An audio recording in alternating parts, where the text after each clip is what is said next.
जलीगला plane वर्तीगले 169 यात्री। दक्षिण Korea Busan अंतर्जातीय विमान बंदरर पासेंजर विमान रे अग्निकांड होईछि। एथिरे 3 जण सामान्य आहत होइछन्ति।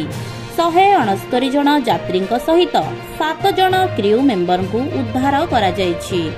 उड़ाण भरिबार किछि समय परे विमानर पछपटे निया लागि जायथिला। विमानटी दक्षिण कोरियारू हांगकांग जिबार थिला। दमकल बाहिनी एवं उद्धारकारी दल पहुंची उद्धार करथिले। विमानटी संपूर्ण जळी जायछि। एही घटना गतकाली रातिरे घटिथिबा सूचना मिलिछि। आउथरे कहि रखे जळीगला प्लेन वर्तीगले 169 यात्री। दक्षिण कोरिया बुसान अंतर्जातीय विमान बंदर रे पासेंजर विमान रे अग्निकांड होईछि। एथिरे 3 जण सामान्य आहत मध्य होइछन्ति। 169 जण यात्रीक सहित 7 जण क्रू मेंबर को उद्धार करा जायछि।